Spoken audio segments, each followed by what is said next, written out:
Hello नमस्कार आदाब। मेरा नाम है आरजे राज। आप देख रहे हैं 1228th episode of Nagpur most happening Facebook live show जिसका नाम है राज की बात विमेन ऑफ द ईयर के साथ। Really want to thank Pareek brother jewellers Nagpur best jewellery store presents राज की बात women of the year in association with Pehnava boutique.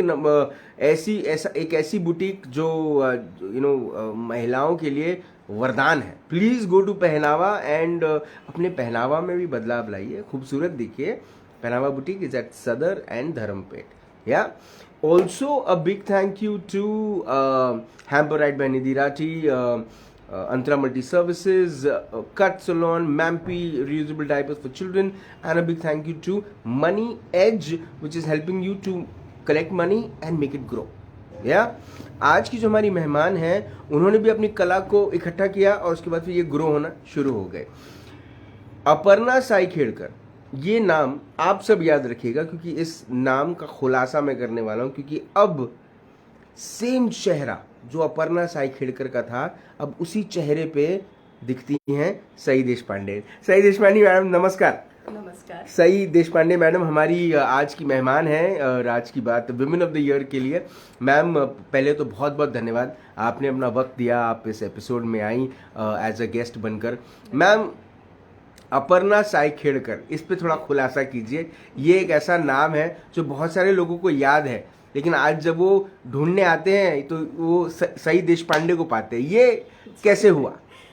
Ji actually हमारे महाराष्ट्रियंस में शादी के बाद नाम बदलते हैं। तो अच्छा। मेरा शादी के पहले का नाम अपर्णा साइखेड़कर था और शादी के बाद नेचुरली सरनेम तो देशपांडे है और मेरे हस्बैंड को सई नाम बहुत पसंद था तो उन्होंने सई मेरा नाम रखा। मुझे भी बहुत पसंद है।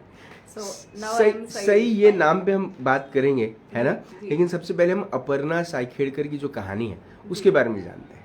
जी, अपर्णा साइखेड़कर की कहानी होती है शुरू बैतूल नाम के एक शहर से जो हरी भरी वादियों में और पहाड़ों में बसा हुआ है। बहुत खूबसूरत शहर है। मेरा बचपन वहीं पे गुजरा। नो डाउट मेरा जन्म स्थान नागपुर ही है, बट मेरा बचपन वहाँ पे गुजरा। और मेरे दादाजी बैतूल जिले में ही एक साइखेड़ा नाम का गांव है, वहाँ के जमींदार थे। तो बहुत ऐशो आराम में और खेती वेती सब ये भी था, बट बैतूल जिले में हम लोग प्रॉपर रहते थे। सो दैट एजुकेशन और ये सब के लिए मेरे मम्मी पापा वहाँ रहते थे। और बचपन से ही मेरी मदर जो थी वो थोड़ा विजनरी थी, तो हम लोगों में उन्होंने सब आर्ट्स एंड कल्चर ये सब कल्टीवेट किया। और उसके कारण मैं म्यूजिक सीखी, स्केचिंग, पेंटिंग ये सब सीखी और वो टैलेंट सब मेरे बढ़ते गए। और मुझे मैथ्स में भी बचपन से बहुत अच्छे टीचर्स मिलते गए, तो मेरा मैथ्स भी बहुत अच्छा है। वो भी मैं as a hobby, generally maths से सब लोग बहुत डरते हैं, but maths is solving maths problem is my hobby. उसमें मैं ग्रो करती गई और मैंने मैथ्स में एमएससी किया, साथ में संगीत में मैंने खैरागढ़ यूनिवर्सिटी जो है उसके 7 साल का कोर्स किया। इस तरह से म्यूज़िक में और मैथ्स में स्केचिंग, पेंटिंग ये सब मेरे यानी एमएससी तक आते आते ये सब काफ़ी मैंने कर लिया था। फिर शादी के बाद जो मेरे हस्बैंड है अजय देशपांडे, उन्होंने मेरे ये सारे टैलेंट्स को बहुत एनकरेज किया और उसके कारण मैं वो बिजनेस तक ये सारे मैं जो मेरे टैलेंट्स हैं या मेरी हॉबीज हैं तो उनमें मैं बिजनेस कर पाई। सो मैम जैसे मैं कहता हूँ LIC मतलब विनय साहू, ऐसा मैं कहता हूँ रोज़। विनय साहू मेरे स्पॉन्सर हैं, तो LIC का काम करते हैं, बहुत अच्छा काम करते हैं। उनकी एक बात है जो मैं हमेशा अपने हर गेस्ट से पूछता हूँ कि जब आप छोटी थी मैम, हर कोई जब पैसे कमाता है तो उसके सपने होते हैं कि वो पैसा सुरक्षित रहे, आगे जाके जीवन में उसको काम आए। मैम वैसे ही सपने जो होते हैं, आप जब छोटी नहीं थी, जो सपने होते हैं वो भी बिल्कुल करेंसी जैसे ही होते हैं, है ना? मैम उस समय के सपने क्या थे, क्या बनना था, क्या करना था बचपन में? जी छोटी थी तब तो मुझे हरी फील्ड में बहुत ज़्यादा इंटरेस्ट था। तो मुझे एक्चुअली पहले तो आर्किटेक्ट बनना था, जो जी। नहीं हो पाया पॉसिबल। हम्म। तो मैंने फिर मैथ्स में एमएससी किया और नेचुरली उसके बाद मुझे जॉब तो मैंने सोचा था कि नहीं करना है, क्योंकि मेरे हस्बैंड सिविल इंजीनियर हैं। तो बहुत सारे सिटीज़ में हम लोग को घूमना पड़ता था, यानी उनके अलग अलग जगह प्रोजेक्ट्स रहते थे। जी। तो मेरा ये ऐसा मानना है कि यानी अगर मैं हाउसवाइफ हूँ तो वो कोई बुरी बात नहीं है। जी। पहले बच्चों को और फैमिली को अच्छे से देखना, उनकी तरफ उनकी सब ज़रूरतों को पूरा करना, ये मेरे लिए सबसे इम्पोर्टेंट था। क्योंकि बच्चे छोटे थे, मेरे हस्बैंड साइट्स पे रहते थे, तो घर जी। पे उनकी तरफ, बच्चों की तरफ ध्यान रखना बहुत ज़रूरी था। तो उस वक्त तो मैंने, जब बच्चे छोटे थे तो सब यही किया, सिर्फ उनकी तरफ ध्यान दिया, उनको यानी उनकी स्टडीज़ पे फोकस किया। जी। बट जब बच्चे बड़े हुए तो फिर उनको यानी दूसरी तरफ क्लासेस लगाने के लिए जब वो गए, तो बच्चों को कुछ पसंद नहीं आया, क्योंकि उनको मेरे से ही सीखना था। मैं मैथ्स बहुत कंफर्टेबल तरीके से सिखाती थी। जी। तो फिर मैंने मैथ्स के क्लासेस चालू किए। और उसमें मैंने 12 साल मेरे क्लासेस चालू थे। और सिवाय जब समर वैकेशंस आते थे, जी। तो उस वक्त मैंने सोचा कि मेरी जो हॉबीज़ है ना, पेंटिंग, स्केचिंग है, या ये भी सेटिस्फाई होना चाहिए। तो घर के लिए कितना आर्ट वर्क बनाएंगे ना। तो मैंने फिर उसमें भी बिजनेस चालू किया। जी। और वो भी बहुत लोगों को पसंद है। प्योर ब्लिस नाम से मैं वो बिजनेस करती हूँ। जी। वो भी काफ़ी सक्सेसफुल हुआ, अभी भी चालू है यानी।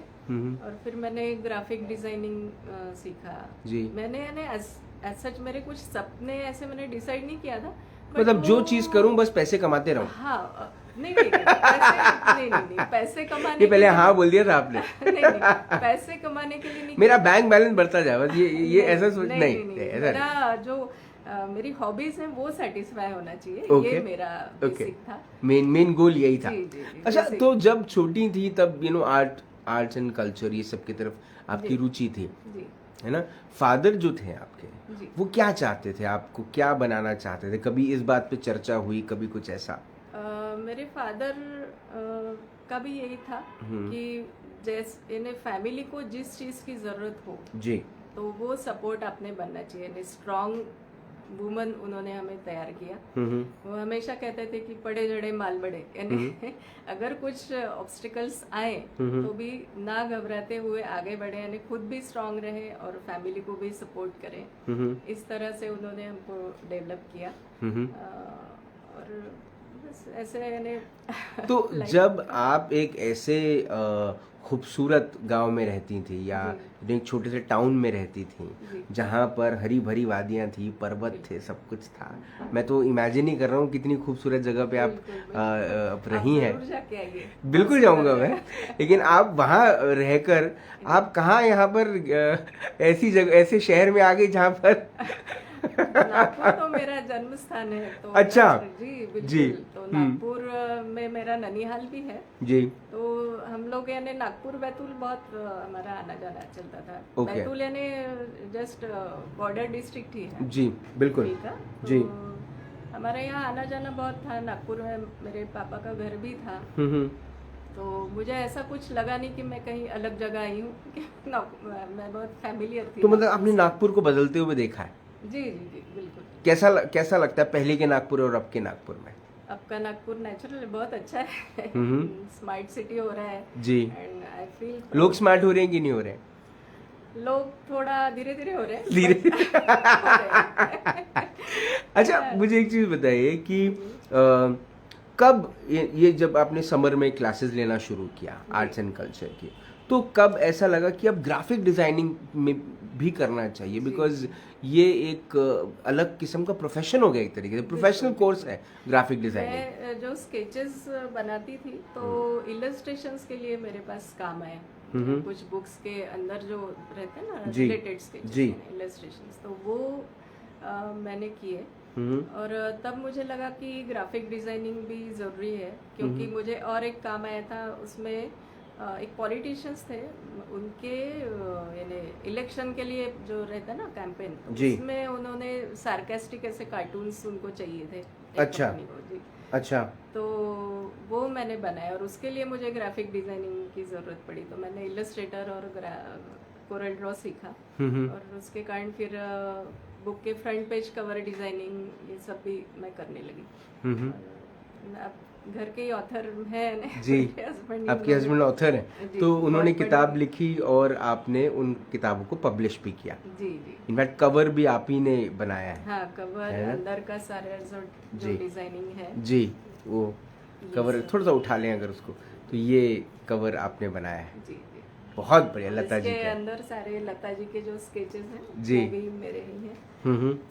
अच्छा, जब इस किस्म का काम जब आप करती हैं, जी। जिसके अंदर में आपने कहा कि तवज्जो जो है वो बैंक बैलेंस की तरफ नहीं है, मेन आपका जी। जो कंसंट्रेशन है वो आपके अंदर का जो टैलेंट है उसको सेटिस्फाई करने की। बिल्कुल। क्या होता है ऐसा कि कभी कभार कुछ ऐसी चीज़ें करनी पड़ती है या ऐसी किस्म की रिक्वेस्ट आती है जो कहीं ना कहीं आपको ऐसा लगता है कि यार ये तो मैं करना नहीं चाहती?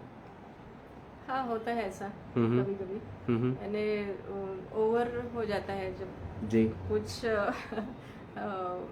ये वर्क ऐसा होता है जो मुझे इच्छा नहीं होती करने की, बट फिर भी कर देती हूँ मैं। Client ऐसा demand। होता है, हाँ हाँ, करना पड़ता है। जी। और मैं फ्री ऑफ कॉस्ट भी बहुत काफ़ी जो संस्थाएं हैं उनके लिए भी मैं कर देती हूँ मेरा आर्ट वर्क, यानी उनको अगर स्केचेस चाहिए या ग्राफिक डिजाइनिंग चाहिए तो उनके लिए भी मैं कर देती हूँ, क्योंकि मुझे सोशल वर्क करना भी बहुत अच्छा लगता है। सोशल वर्क से क्यों जुड़ी, क्या था कारण? वो भी मेरा बचपन से ही यानी हम लोगों को सिखाया ही गया। मेरे मदर फादर भी काफ़ी सोशल वर्क करते थे और मेरे हस्बैंड भी उन्होंने भी इस चीज़ को इनकरेज किया। मेरे ससुर जी लेबर कोर्ट में जज थे, तो एक माहौल था कि सोसाइटी, हम लोग जो भी सीखते हैं वो उसका सोसाइटी को कुछ तो भी हमको वापस देना चाहिए। तो इसलिए मैं सोशल वर्क से जुड़ी और मैं 2019 से एक और मैंने प्लांट डोनेशन का चालू किया है। ये वो मैंने सब पर्सनल लेवल पे ही है मेरा ये सोशल वर्क। तो 250 से 300 प्लांट्स मैं हर साल डोनेट करती हूँ प्लांट इसके लिए, यानी जो वृक्षारोपण होते हैं ना प्रोग्राम। तो विकास के नाम पे जो ये झाड़ काटे जाते हैं, पेड़ काटे जाते हैं, उनसे तो आपको बड़ी दिक्कत जाती होगी। बहुत बहुत दिक्कत बड़ा मतलब डिप्रेसिंग क्या- होता होगा आपके लिए। नहीं, बट ये भी है कि डेवलपमेंट तो बहुत ज़रूरी है। इंफ्रास्ट्रक्चर जो रोड्स जो अभी हमारे यहाँ बन रहे हैं वो इतने ज़्यादा, उसके कारण इकोनॉमिक डेवलपमेंट भी हो रहा है और बहुत ज़्यादा फायदा भी है अपने देश को। जी। तो वो तो ज़रूरी है। तो हम गवर्नमेंट भी कर ही रहे हैं, अगर पेड़ काट रहे हैं तो वो भी पेड़ लगा भी but- रहे हैं। हाँ, बट सोसाइटी ने भी इसमें थोड़ा पार्टिसिपेट करना चाहिए, ऐसा जिम्मेदारी मुझे लेनी लगता है। चाहिए। जी जी। तो इसलिए मैं ये करती हूँ, वृक्षारोपण के लिए प्लांट डोनेशन करती हूँ। और हमारा एक झील फाउंडेशन करके एनजीओ है, मेरे हस्बैंड प्रेसिडेंट है जी। तो उसके थ्रू हम लोग नागपुर लिटरेरी फेस्टिवल भी ऑर्गेनाइज करते हैं। जी। तो अभी कोविड के कारण 2 साल हुआ नहीं, जी। आगे करेंगे। तो वो एक है, वो भी सोशल वर्क, यानी हम लोग नॉन फिक्शन लिटरेचर उसमें लेते हैं। तो ये जो पूरा का पूरा वक्त गुजरा बचपन से लेके अब तक, और आप अपने टैलेंट को निखारते गई, आप अपने टैलेंट के साथ उसको प्रोफेशन से आपने जोड़ा और अब प्रोफेशनली आप काम करती हैं, एक तरफ सोशल वर्क करती हैं। परिवार में भी बहुत सारी चीज़ें हुई होंगी, परिवार भी तो बड़ा होगा। जी तो जी, बच्चे बड़े। कौन कौन है परिवार में, क्या करते हैं बच्चे?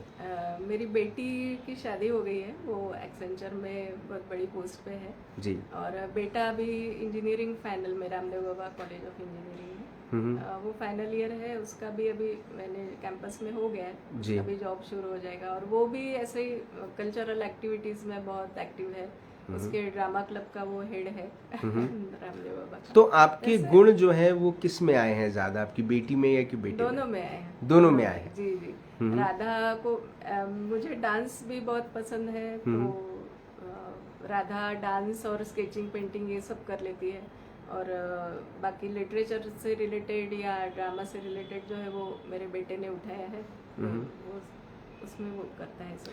आर्टिस्ट जो होते हैं वो उनका जो एक थॉट प्रोसेस होता है वो पर्वत के पार होता है, वो एक जी, जी। सिक्स्थ जोन पे चीज़ें जी, सोचते जी, हैं, जी, सेवेंथ लेवल पर वो सेवन क्लाउड्स सोच लेते हैं। जी, जी, लेकिन उनका उतना ही मूड स्विंग भी होता है। जी, बिल्कुल। छोटी सी बात उनको बहुत तीस दे जाती है जी। और बड़े से बड़ा हादसा भी उनको हिला नहीं हिला नहीं पाता। करेक्ट। तो इस किस्म का इस किस्म की मानसिकता जी, रख कर आप इतने वर्षों से चल रही हैं और एक ऐसे परिवार में रह रही हैं जहाँ पे सब टैलेंट और क्रिएटिव लोग हैं। बिल्कुल। जी। क्या होता है घर पे, माहौल क्या रहता है? माहौल बहुत कंफर्टेबल है ऐसा। नहीं, मैं नहीं बोल रहा हूँ झगड़े होते हैं, मैं ये बोल रहा हूँ माहौल किस किस्म का होता है, क्या क्या चीज़ों पे चर्चा होती है?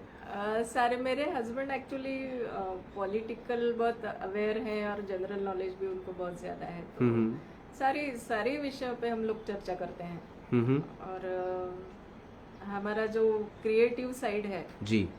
मेरा या मेरे बच्चों का, उसके लिए वो बहुत हम लोगों को इनकरेज भी करते हैं। हम्म और बस ऐसे ही सारे विषयों पे हम लोग आप discuss गाती करते भी हैं? जी, जी, भी हूँ। गाती हैं कि गुनगुनाती हैं? नहीं, गाती हूँ। गाती हैं। जी। तो कुछ कुछ अगर आप गुनगुना दें, पॉसिबल होगा? हाँ, हम्म नैनो में बदरा छे एक प्लीज गीत प्लीज है। प्लीज प्लीज मुझे फोन कुछ में लिरिक्स चलेगा, बस गुनगुना ऐसे दीजिए। गुनगुना हाँ। दो, ओके। नैनों में बदरा छाए, बिजुरी सी चमके हाय, ऐसे में बलम मोहे गरबा लगा ले, नैनों में बदरा छाए। क्या बात है, बहुत बढ़िया, बहुत बढ़िया। Thank you. तो आप कभी स्टेज पे आप आप स्टेज पे भी गाई हैं, कभी हुआ है ऐसा? स्टेज पे भी गए। स्टेज पे भी गए? कॉलेज में थी तब तो बहुत ज्यादा यानी मैं एक्टिव थी। सारा कॉलेज जानता था मुझे। हम्म यहाँ पे भी मैंने किए हैं, ओके। प्रोग्राम्स किए हैं। ऑब्स्टिकल्स क्या लगते हैं, स्ट्रगल्स क्या लगते हैं, कौन सी ऐसी चीज़ें होती हैं सई देशपांडे जी की ज़िंदगी में जो उन्हें कहीं ना कहीं बांधती है? ऐसा कुछ लगता तो नहीं है एक्चुअली, क्योंकि मैं जो थोड़ी जिद्दी हूँ, मैं जो सोचती हूँ वो करके ही रहती हूँ। तो जी। मुझे क्या इस generally- चीज़ को लेकर आपके हस्बैंड आपसे डरते हैं कि आप जिद्दी हैं? हाँ हाँ। उन्हें पता है कि अगर इसने कुछ सोचा है तो ये करके ही करके रहेगी। रहेगी, ओके। और वो जनरली मुझे हेल्प ही करते हैं, उसमें सपोर्ट भी करते हैं। तो हम लोगों में एक यानी हस्बैंड वाइफ के अलावा हम लोग बहुत अच्छे फ्रेंड्स भी हैं, वो बहुत ज़रूरी है जी। सारे कपल्स में। तो वो बहुत मुझे फ़ायदा होता है उसका, इसलिए अगर कुछ हो भी ऑब्स्टेकल तो मेरे हस्बैंड थोड़ी हेल्प कर देते हैं और ओके, वो पार हो जाता है। Yes yes. अच्छा, शादी एक इंस्टीट्यूशन है, जी। जो हस्बैंड है वो वाइफ से बहुत कुछ सीखता है, जी, वाइफ भी हस्बैंड से कभी कभी कुछ सीख लेती है। बिल्कुल बिल्कुल। आपने देशपांडे सर से क्या सीखा? यही कि ऑब्स्टेकल से घबराना नहीं चाहिए। मैं वैसे ही जिद्दी हूँ, बट वो भी मुझे बहुत इनकरेज करते हैं हर एक चीज़ के लिए कि मैंने घबराना नहीं चाहिए। मैं कभी कभी यानी आर्टिस्ट होता है ना ऐसा, जी, अगर कुछ जी। हो जाए तो बहुत ज़्यादा यानी डिप्रेशन में जाना जी, या जी, ऐसा बिल्कुल। कुछ हो जाता है, तो वो मुझे उसमें से बाहर निकालते हैं। ओके, कभी ठीक है। अगर डिप्रेशन में अगर मैं चली गई हो सकता है कि किसी के बिहेवियर के कारण या ऐसा कुछ, थोड़ा सा मैं नर्वस हो जाती हूँ, तो वो मुझे उसमें से बाहर निकाल लेते हैं। अब आपके हस्बैंड ने किताबें लिखी, आपने उन्हें पब्लिश करी, क्या आप आने वाले वक्त में और भी किताबें पब्लिश करेंगी जो जी। कुछ और राइटर्स के हाँ हैं? हाँ बिल्कुल। कुछ ऐसा कुछ अभी लक्ष्य एक चल ही बनाकर? रहा है एक प्रोजेक्ट ऐसा कि वो पब्लिश होने वाला है, तो जी। और बाकी के ऑथर्स का भी हम लोग पब्लिश करेंगे? जी। मुझे एक चीज़ बताइए सई जी, कि आपका सपना क्या है? What's the big dream? करना क्या चाहती हैं, बनना क्या चाहती हैं? बहुत कुछ है आपकी किटी में ऑलरेडी। जी। ऐसी कोई चीज़ है जो बाकी रह गई है जो आप करना चाहती हैं, या फिर कोई ऐसा कोई सपना है जो इसी प्रोफेशन से रिलेटेड है? मुझे सोसाइटी के लिए ही कुछ ऐसा करना है कि यानी मुझे अभी तो जो सामने दिख रहा है कि ओल्ड एज जो लोग होते हैं जी उनके लिए बहुत प्रॉब्लम है। जनरली सारे बच्चे बाहर गए हुए हैं और कपल्स यहाँ पे रहते हैं, तो उनके लिए कुछ करने की इच्छा है। और उनको ये ना फील हो कि वृद्धाश्रम में रख दिया है जी तो ऐसा फीलिंग ना होते हुए ऐसी उनके लिए जगह बनानी है कि जहाँ वो एट होम फील करें और उनको हेल्प भी हो जाए और उनके बच्चे भी टेंशन फ्री हो जाएं। Second inning type home. हाँ, जी। ऐसा एक करने का है। और मेरा बकेट लिस्ट अगर बताऊं आपको, जी। तो मुझे ड्राइविंग में भी बहुत इंटरेस्ट है, पैशनेट ड्राइवर। तो मुझे जो ग्रैंड ट्रंक रोड पता है आपको? ग्रैंड ट्रंक रोड यानी कलकत्ता से पेशावर तक है। ओके। तो वो मुझे क्रॉस करने की इच्छा है मेरे हस्बैंड के साथ। वो बाजू बैठे रहे। हाँ। जी। तो तब तक शायद अगर मोदी जी ने देखा है तो हो सकता है कि पेशावर तक के मेरा सफर इजी हो जाए, तो वो एक मेरे बकेट लिस्ट में है। और ऐसा सोसाइटी के लिए मुझे बहुत काम करना है। ये मैंने बताया कि ओल्ड एज लोगों के लिए ये वैसे ही ओल्ड एज होम वाली जो आपने बात कही, इस पे मैं थोड़ी सी चर्चा करना चाहता हूँ। आपको ऐसा लगता है कि हमारे देश में जहाँ एक तरफ संस्कृति है, संस्कार है, वहाँ पर माता पिता को भगवान का दर्जा दिया जाता है। विवाह के बाद पत्नी जब आ जाती है तब परिवार बढ़ जाता है, घर थोड़ा सा छोटा होता है, प्रिवेसी कई बार होती है, मन मुटाव कई बार होते हैं, सास बहू में कई सारे पंगे होते हैं, और उसके बाद फिर सास बहू कहीं ना कहीं इस बात को लेकर चलते हैं कि पेरेंट्स अब अलग होना चाहते हैं। इसको बच्चों ने किस तरह से देखना चाहिए और पेरेंट्स ने आप किस किस्म की मानसिकता रखनी चाहिए? बच्चों ने जी। जो अलग होना चाहते हैं जी, जी, वो जी। अगर आप यहीं पे रह रहे हैं तो मुझे ऐसा लगता है कि बच्चों ने और पेरेंट्स ने साथ में ही रहना चाहिए। मैं जो बात कर रही हूँ वो जिनके बच्चों को यहाँ रहना ही पॉसिबल नहीं है, जो यूएस में है या और कहीं है जी। और इन लोग जो है एजेड लोग जो हैं वो भी वहाँ पे यानी जा नहीं सक रहे हैं या ऐसा कुछ प्रॉब्लम है जी। यानी दोनों को इच्छा तो रहती है साथ में रहने की, बट लेकिन मजबूरन नहीं रह पाते। तो ऐसे लोगों के लिए मुझे करना है, बट जो झगड़ के निकलते हैं उन लोगों के लिए मैं नहीं करूँगी। उनके लिए नहीं करेंगी? नहीं, उनके लिए नहीं, क्योंकि वो तो बच्चों ने संभालना ही चाहिए या दोनों ने एक दूसरे के साथ अंडरस्टैंडिंग से रहना चाहिए। ये मेरा मानना है, क्योंकि मैं भी खुद मेरे इन लॉज थे, उनके साथ में यानी बहुत एजेड थे, यानी मेरे दादा दादी के एज के थे वो, बहुत एज डिफरेंस हम लोगों में बहुत था जी। बट मैंने उनका एकदम लास्ट तक के पूरी सेवा की। और नो डाउट थोड़ा सा मतभेद होते ही हैं सभी में, कोई भी, पर मन भेद ना हो। जी, दो ह्यूमन बींग्स अगर साथ में रह रहे 24 घंटे तो फिर तो थोड़ा कुछ ना कुछ क्लैशेस होते ही हैं। बट इसका मतलब ये नहीं कि आप लड़ झगड़ के एकदम अलग ही रह जाएं। दुश्मन थोड़ी है। हाँ, दुश्मन थोड़ी है। आप अगर उनका हेल्प नहीं ले रहे हैं, बच्चे अगर अपने पेरेंट्स का हेल्प नहीं ले रहे या पेरेंट्स बच्चों की हेल्प नहीं ले रहे हैं, तो आपको और किसी की तो हेल्प लेना ही पड़ेगा ना। सही आप बात। ऐसे तो नहीं रह सकते जी। तो फिर क्यों ना अपने ही लोगों की हेल्प लेके थोड़ा सा उनका नजरअंदाज करके गलतियां साथ में रहें, तो वो ज्यादा अच्छा है। और अपनी सोसाइटी में बहुत ब्यूटीफुल ऐसा ये स्ट्रक्चर है कि हमारे यहाँ एजेड लोगों को अपने जो इन लॉज रहते हैं उनके साथ में सब साथ में रहते हैं, ये बहुत अच्छी बात है और इसी को हमने प्रमोट करना चाहिए। जब मूड खराब रहता है, जब उदास रहती हैं या नाराज रहती हैं या परेशान रहती हैं या दुखी होती हैं, जब और भी सब सिक्के के दूसरे पहलू, सब नेगेटिव चीजें है ना, तब क्या ऐसा आपको खिलाना चाहिए जिसके बाद आपका मूड फ्रेश हो जाता है? ऐसा मुझे फ्रूट्स खाना बहुत अच्छा लगता है। ठीक है। और आइसक्रीम पसंद है। ओके। मतलब ये सब चीजें आपको खिलाया आपका मूड अच्छा हो जाएगा। मीठा बहुत पसंद है। मीठा बहुत पसंद है। ठीक है। एक चीज जो आप ने अपने हस्बैंड से कभी नहीं कही, वो जो आप आज इस शो पर कहना चाहते हैं, क्या है वो? ऐसा तो कुछ है नहीं, मैं कह देती हूँ कह देती ऐसा कुछ भी नहीं है। बट फिर भी मैं हमेशा उनके साथ रहूंगी, यानी उनके जो कुछ भी वो करते हैं उसमें उनके साथ रहूंगी, ये मुझे उनसे कहना है। ठीक। और ये सभी को पता भी है एक्चुअली। जिंदगी की सुनहरी किताब लिखी गई, उस किताब के एक सुनहरे पन्ने पर ये नाम लिखा गया, अपर्णा साई खेड़कर ऑब्लिक सई देशपांडे, ये नाम लिखा गया। क्या लिखना चाहती हैं उस पन्ने पर, जिसे पढ़ने के बाद लोग आपको याद करें, आपकी कला को याद करें? मुझे ऐसा लगता है कि कोई भी जो भी करें आप, तो उसमें डेडिकेशन से अगर करें तो वो अल्टीमेटली आपको हैप्पीनेस की तरफ लेके जाता है। तो मुझे ऐसा लगता है कि dedication is the way to happiness. ये मेरे लाइफ को देख के सबको याद रहे। Dedication is the way to happiness. Way to happiness. Yes, बड़ी खूबसूरत। डेडिकेशन से कुछ भी करें, छोटा सा छोटा काम या बड़ी चीजें कोई भी, अगर डेडिकेशन से करते हैं तो आपको अल्टीमेटली हैप्पीनेस की तरफ लेके जाता है। बिल्कुल सही बात है। और आपकी जब खाने की मैं बात कर रहा था तो सोनल फुके मैम आपका शो देख रही हैं, कहती है पानी पूरी मत भूलो बहन।